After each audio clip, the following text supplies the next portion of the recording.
Welcome to the Risk Wheelhouse, the podcast where we navigate the ever-changing seas of risk management and technology. Join your hosts, Ori Wellington and Sam Jones, as they steer you through the latest trends, insights, and strategies shaping the future of integrated risk management. Ready to chart a course towards success? Hop aboard and let's set sail into today's deep dive. Welcome back to the Risk Wheelhouse edition of The Deep Dive. I'm Ori Wellington, and with me is my co-host and fellow analyst here at Wheelhouse Advisors, Sam Jones. It's good to be here. Sam, we spend a lot of our time looking at vendor briefings, right? We sit through slide decks. We listen to a lot of, very polished marketing pitches. About marketing, yeah. But today, we are looking at a data set that, well, it essentially takes a sledgehammer to the current consensus of the risk market. I think sledgehammer is probably the right word. We're previewing two pretty major upcoming research notes from our CEO, John Wheeler. And for those who might not know, John is, well, he's the guy who literally coined the term integrated risk management, or IRM, way back in 2016. He basically created the category. He did. And now, 10 years later, he is releasing a critique that suggests the entire category is in, let's just say, serious trouble. The notes are titled The Integration Trap for GRC and the IRM 50 AI Disruption Risk Index.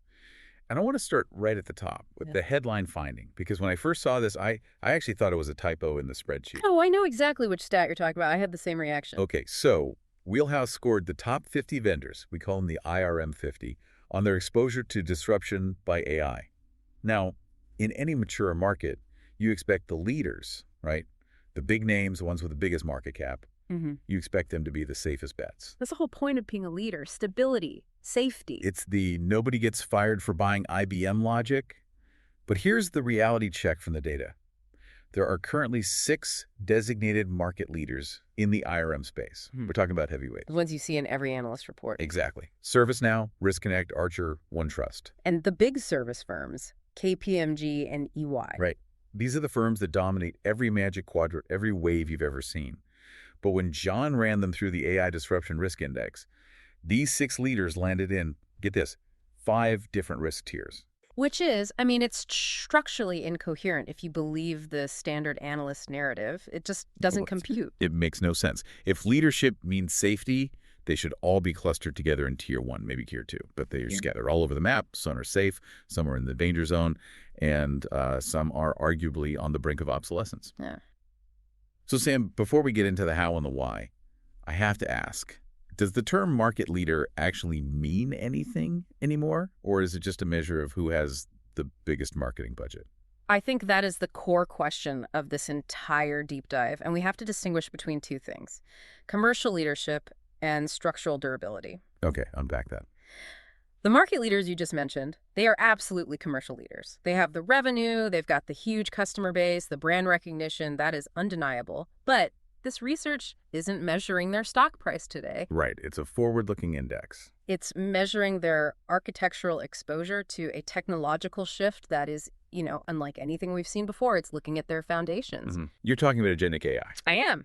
And what the data shows, Ori, is that what made these companies so successful in, say, 2020, these massive all-in-one platforms designed for humans to click around and input data, that very architecture might be the exact structural liability that drags them down in 2027. Boy, so the strength becomes the weakness. Precisely. So the disruption disconnect is this.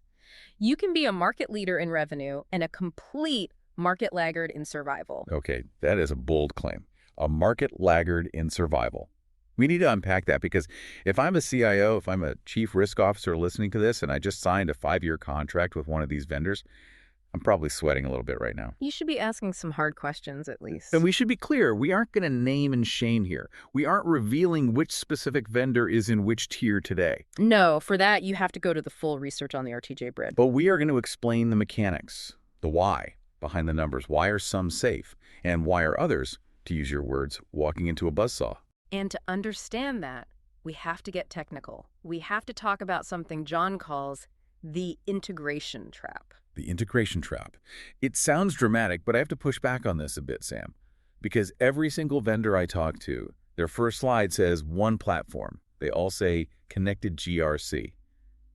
Is John Wheeler saying they are all lying? He's not saying they are lying. He's saying they are integrated in the wrong direction. Okay, what does the wrong direction mean? We evaluate these platforms against our IRM Navigator model, specifically looking at 4 key objectives. We use the acronym PRAC: performance, resilience, assurance, and compliance. PRAC. Right. And I want to take some time here because these aren't just buzzwords. They represent fundamentally different architectures, fundamental different data models. Okay, let's break them down then. Start with the easy ones. Assurance and compliance. Yeah. The A and the C. Okay. So compliance is binary. It's a checkbox. Did you follow the rule? Yes or no? Did you change your password every 90 days? Did you sign the policy? In software terms, this is a form. It's a record in a database. In software. Assurance is the reporting layer on top of compliance. It's proving to a third party, an auditor, a regulator, your board, that you checked all the boxes. It's all about aggregation, dashboards, visualization, documentation. I always think of it as the clipboard guy analogy. That's a perfect analogy. Think of a factory. The assurance and compliance layer is the person walking around with a clipboard or an iPad, it doesn't matter, and they're just noting down what they see. Machine A is running, machine B is stopped. They are creating a record of the past. A historical record. And frankly, that is what 90% of the GRC market has been for 20 years. It's a very expensive, very fancy digital clipboard. Exactly. And that brings us to the other 2, performance and resilience. The P and the R, this is where the trap snaps shut. How so? Well, performance isn't about checking a box. It's about optimization. It's asking, is the risk control actually working efficiently right now in this second? And resilience is about reaction speed. The control just failed. How fast can we recover? So to stick with your factory analogy, performance isn't just writing down the machine is running. Performance is being plugged directly into the machine's motor, sensing the vibration, and adjusting the torque in real time to prevent a failure. Yes. Exactly. And resilience is the automatic kill switch that triggers when that vibration hits a critical threshold, shutting it down before it explodes. Now, here is the architectural problem, Ori. Okay. You cannot build performance and resilience using the same software architecture you used for assurance and compliance. No, why not? I mean, software is software, isn't it? Can't you just add a new feature, a new module? It's not that simple. It comes down to the data. Compliance is based on static data, forms, documents, periodic reviews, things that are already in the past. Performance and resilience require streaming data. Real-time data. Real-time telemetry. They require an event-driven architecture that can handle millions of signals a second. Ah, I see. So you can't just add a feature to a form-filling application that magically turns it into a real-time sensor network. The whole foundation is wrong. You can try. And that is the essence of the integration trap. These vendors have spent 2 decades building these massive monolithic platforms designed to ingest forms and generate reports. They're incredibly deep in assurance and compliance. But when they try to do performance and resilience... They're incredibly shallow. They're faking it. Faking it how? Give me an example. Okay, they will sell you a resilience module, but when you open it up, what is it really? It's just another form. It's a place for you to document your resilience plan. It's a Word document in a database. It's not a tool to execute the plan. No. So you have this beautiful digital binder with your disaster recovery plan in it, but the software can't actually touch your servers. It can't reroute network traffic. It can't freeze a bank account to stop the bleeding. So the trap is this. Yeah. Organizations buy these integrated platforms thinking they're getting a command center. Well, what they are actually buying is a library. A library versus a command center. I like that. So they can detect risks, maybe, but they can't act on them within the platform itself. You get faster reporting without faster response. You get a prettier dashboard telling you the house is on fire, but you don't get a sprinkler system. Are you ready to see risk management in action? At Wheelhouse Advisors, we've launched a new YouTube channel dedicated to integrated risk management. You'll find quick explainers, insights from our IRM Navigator research reports, highlights from the Risk Journal, and conversations from the Risk Wheelhouse podcast. We're covering the topics that matter most to executives and risk leaders, from AI governance and cyber insurance to operational resilience and regulatory change. Every video is designed to help you anticipate risks, adapt with confidence, and build resilience in a digital-first world. In our first video, we explain how ISO 42001, the EU AI Act, and the NIST AI Risk Management Framework can work together as a unified playbook for AI risk. Subscribe today at youtube.com/@wheelhouseadv and get the latest insights delivered directly to you. That's youtube.com/@wheelhouseadv. Subscribe now and stay ahead of the risks that matter most. And historically, that was kind of okay.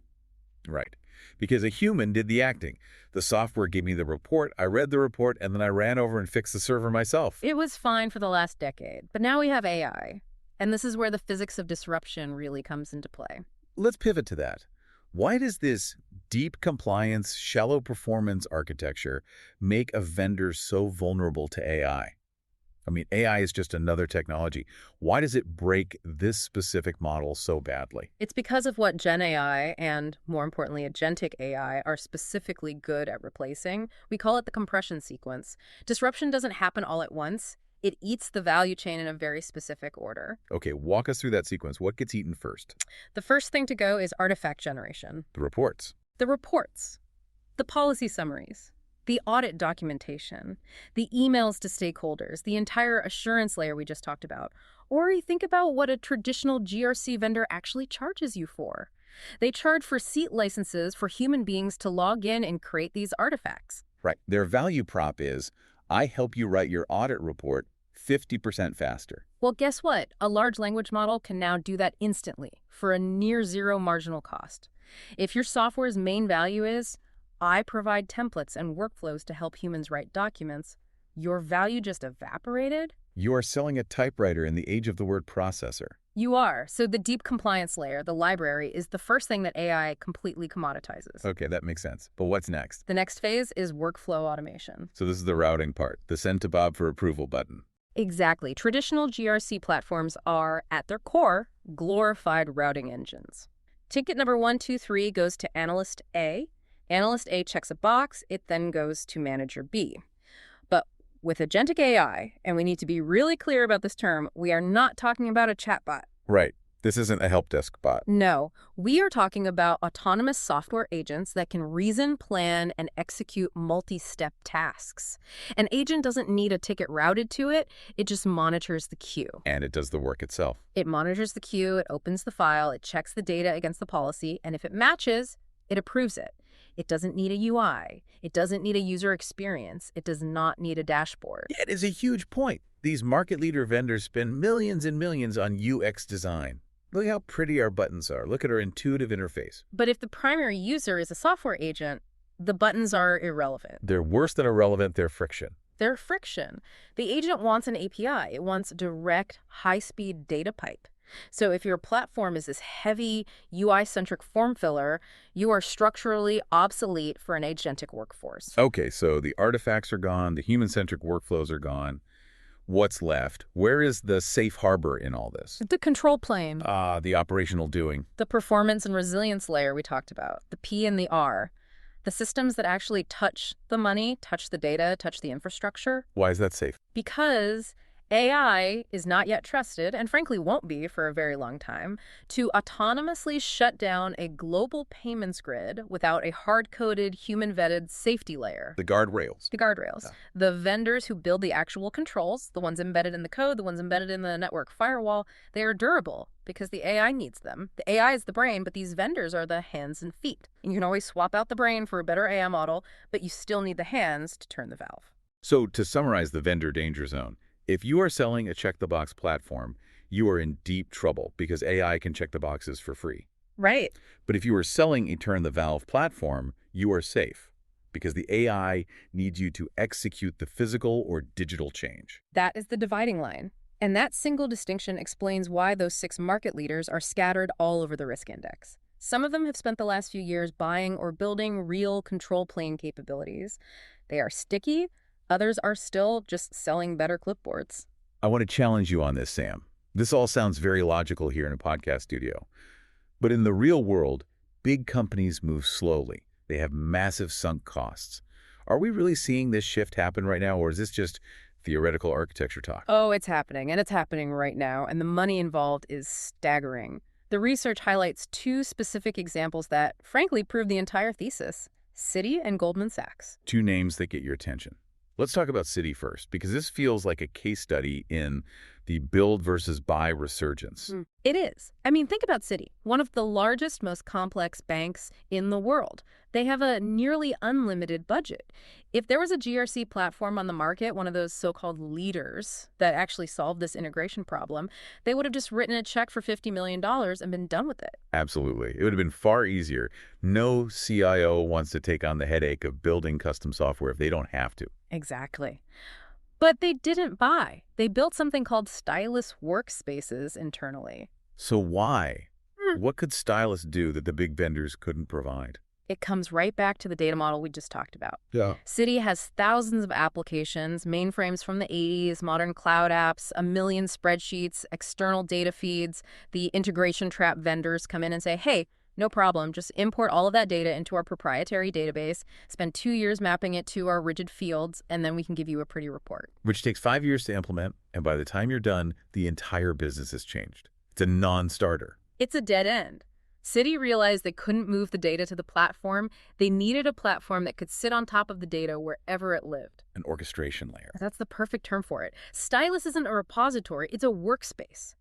It pulls data from finance, from risk, from HR in real time, allows a human or, in the future, an agent to work on it, and then it pushes the result back to the source system. It leaves the data where it is. That sounds an awful lot like performance and resilience. It is. It's operational. It's designed to do work, not just report on work that was done. And the fact that Citi felt compelled to build this from scratch is, I think, a damning indictment of the entire vendor market. It's a giant vote of no confidence. It's Citi saying, your products are so stuck in the assurance trap that you cannot support our actual operations. That's exactly what it says. So that's the platform side of what John calls the pincer movement. Now let's look at the other side, the labor side. Let's talk about Goldman Sachs. Okay, what's Goldman doing? Goldman is attacking the problem from the bottom up. They have deployed production-level AI agents for compliance and accounting workflows. And again, let's be really specific here. We are not talking about a chatbot that helps you write an email faster. No, absolutely not. We are talking about complex, multi-step cognitive tasks that a human used to do. Things like review these 5,000 transaction logs, cross-reference them with the new sanctions list from the Treasury Department, identify any fuzzy matches, validate those against the client's KYC file, then flag the real hits for human review. That is literally the job description of a first-year junior analyst. It was. Now it's the job description of a software agent, and Goldman is running this in production in a highly regulated environment right now. So, putting these two examples together, Citi proves you need a new kind of architecture, an orchestration layer that the market isn't selling. Right. And Goldman proved you can automate the cognitive labor that the old platforms were designed to manage. And the traditional vendors are squeezed right in the middle. On one side, their platform isn't technical enough for the Citis of the world. On the other side, the human users they sell seat licenses for are disappearing, replaced by the agents of the Goldmans of the world. That is the pincer movement. Wow. And it leads us to perhaps the most controversial part of this entire report, Tier 5. The service firm crisis. Yeah, this is the one that is going to get us some angry emails, Ori. The finding is that every single major professional services firm landed in Tier 5. That's the highest risk category. And remember, two of the market leaders we mentioned at the top, KPMG and EY, they fall into this bucket because they're hybrid product and service firms. Structurally, they are in the exact same boat, yeah. But Sam, come on. These are the big four. They have brands that have lasted 100 years. They have deep C-suite relationships with every Fortune 500 company on the planet. Are we really saying they are at high risk of disruption? Yeah. That seems exaggerated. Let's strip away the brand for a second and just look at the unit economics. How do these firms make their money? They sell time, billable hours. They sell human effort applied to compliance and assurance problems. Their model is, we will send a team of 50 bright young associates to audit your controls. And they'll charge you $300 an hour for each one of them. Right. Now, look back at the Goldman Sachs example we just discussed. Yeah. The work that those 50 associates are doing, checking spreadsheets, validating controls, sampling data, is the exact work that the AI agents are now doing at Goldman. So the core commodity they're selling, human compliance labor, is plummeting in value. The marginal cost is racing towards zero. If I'm a bank, why would I pay a firm $5 million for an audit team when I can run an internal agentic swarm for $50,000 that does the same work in half the time with higher accuracy? Well, the counter-argument is always trust. I pay KPMG because I trust their signature on the final report. I need the formal assurance. That's true for the final signature. You still need the partner to sign off. But you do not need the giant pyramid of 500 junior associates underneath him to do the grunt work anymore. So the pyramid collapses. The entire leverage model collapses. These firms are built on leverage one partner billing out the time of 20 associates. If the associates are replaced by software, the revenue model fundamentally breaks. But what if they just use the AI themselves? Can't they pivot and say, we use AI to do your audit faster and cheaper? They can, and they absolutely are trying to, but think through the economics of that. If they use AI to do the work in 1 hour instead of 100 hours, can they charge 100 times their old hourly rate? No way. No client is going to pay $30,000 an hour. Exactly. So their revenue shrinks no matter what. This is the classic innovator's dilemma.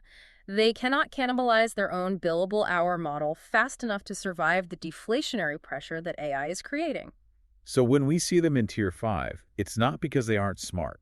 It's not because they don't have good people or good tech. It's because their fundamental business model is selling labor in an economy that is rapidly moving to automated labor. And in their case, scale acts as an anchor, not a sail.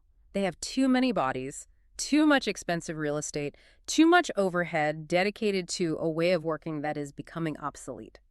That is a very grim outlook for the consultants. Mm. But let's move back to the software vendors. We've got the leaders scattered all over. We've got the service firms in Tier 5. Who's actually winning?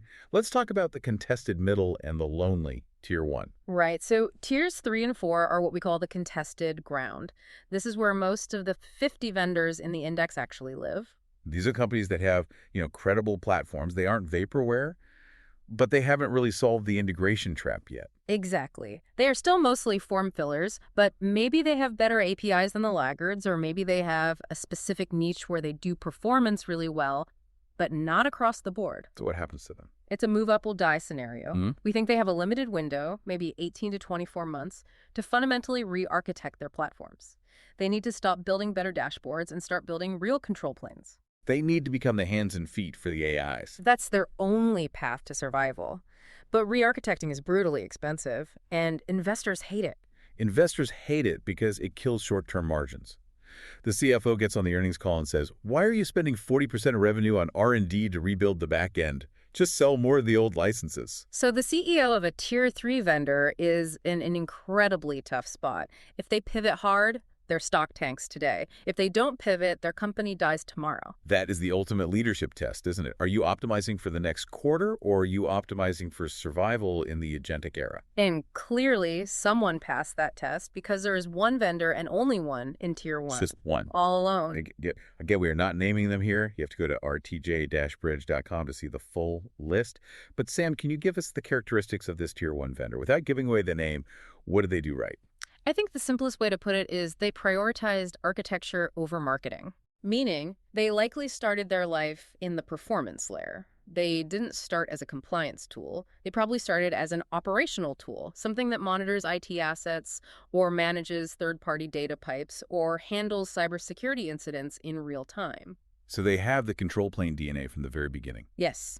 And because they were already built on that foundation of streaming operational data, the real truth of what is happening second by second, it's relatively easy for them to build the compliance reports on top of that.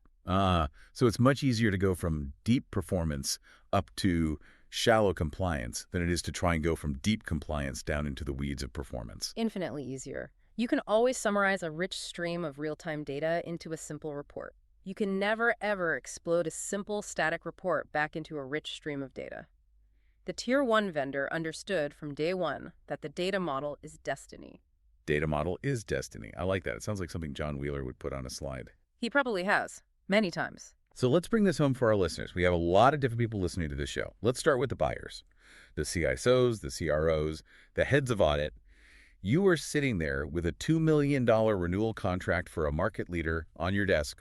What do? You pause, you do not sign it blindly, And you need to call your vendor and ask 3 very specific, very uncomfortable questions. Give them to us. Question 1, show me how your platform executes a remediation action without any human intervention. Not how do I document it in your platform, but how does the platform actually do it? Exactly. Question 2, show me your API documentation for Agentic AI.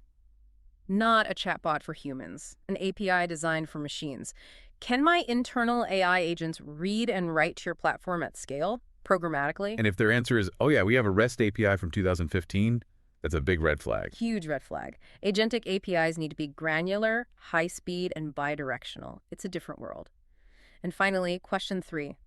What is your detailed roadmap for moving your architecture from assurance to performance? And if their answer is just, we are adding a new Gene AI button to help you write reports faster, then you know they are stuck deep in the integration trap, and you should probably go look at the index to see who is in Tier 1 or Tier 2. Okay, what about the investors? We mentioned that Morgan Stanley stat earlier, $235 billion in U.S. leveraged loans are exposed to AI risk. Investors need to get sophisticated, and they need to do it fast. You have to stop looking at annual recurring revenue, or ARR, as the only metric of health. High ARR in a Tier 5 business model is just a measure of how far you have to fall. So you need to look at the quality of revenue.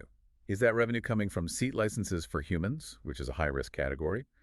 Or is it coming from consumption fees for automation, which is safe? That's the key. If the vendor charges per user and AI is steadily reducing the number of human users, their revenue model is structurally short AI. If they charge per transaction or per asset managed, they grow as AI adoption grows. That is a crucial distinction. Seat licenses are a short position on AI.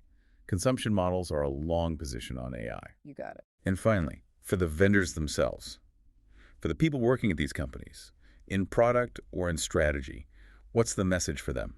It's time to be brutally honest with your leadership. If you are building features that just make the clipboard prettier, you are rearranging deck chairs on the Titanic. You have to push for deep operational integration. You need to push for control plane capabilities. Even if it's hard, even if it's expensive and tanks the stock for 2 quarters. Especially because it's hard. The hard is the moat. Writing reports is easy. AI can do it. Autonomously controlling a complex enterprise environment is hard. AI needs you for that. Build the hard stuff. Build the hard stuff. That seems like the perfect message for 2026. It's the only strategy that's left. This has been, honestly, a bit of a wake-up call, Sam. We look at these quadrants and these awards, and we just assume leadership is a static thing. But this research really shows that the ground is shifting right under our feet. The tectonic plates are moving. And when they move, the biggest, tallest buildings, the market leaders, often take the most damage if their foundations aren't built on solid rock. For everyone listening, you really need to see this data for yourself. You need to see where your vendors land, where your competitors land, and where your investments land. The full research includes the specific tier assignments for all 50 vendors. It has 7 deep dive vendor profiles, and it has the 12-question evaluation framework so you can actually test your own tech stack against these principles. And it is available exclusively on the RTJ Bridge. That is rtjj-bridge.com. Or you can visit wheelhouseadvisors.com for more context on the methodology.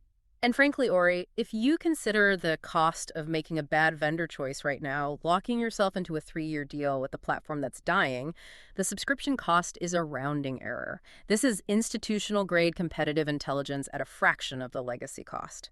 The category creator, John Wheeler, is now the one holding the category accountable. I love that narrative arc. If there's ever been a time to subscribe, this is definitely it. Couldn't agree more. Sam, thank you for guiding us through the trap. Always a pleasure, Ori. And thank you all for listening to the Risk Wheelhouse edition of The Deep Dive. I'm Ori Wellington. And I'm Sam Jones. But don't get trapped. Stay durable. We'll see you next time. That wraps up another episode of the Risk Wheelhouse. Thank you for spending time with us at Wheelhouse Advisors today. We hope you found the conversation insightful and actionable for your organization's risk strategies. Don't forget to subscribe on your favorite podcast platform, whether it's Apple Podcasts, Spotify, or Amazon Music. If you're looking for more in-depth analysis and thought leadership on risk technology, be sure to visit the Risk Tech Journal at therisktechjournal.com. It's your go-to source for comprehensive articles, expert interviews, and the latest trends shaping the industry. Subscribe today to stay informed. For any inquiries or feedback, please contact us directly at info@wheelhouseadvisors.com or feel free to connect with us on LinkedIn and X.com and share your thoughts or suggestions for future topics. Visit wheelhouseadvisors.com for more information and resources. Thanks again for joining us. Until next time, navigate wisely.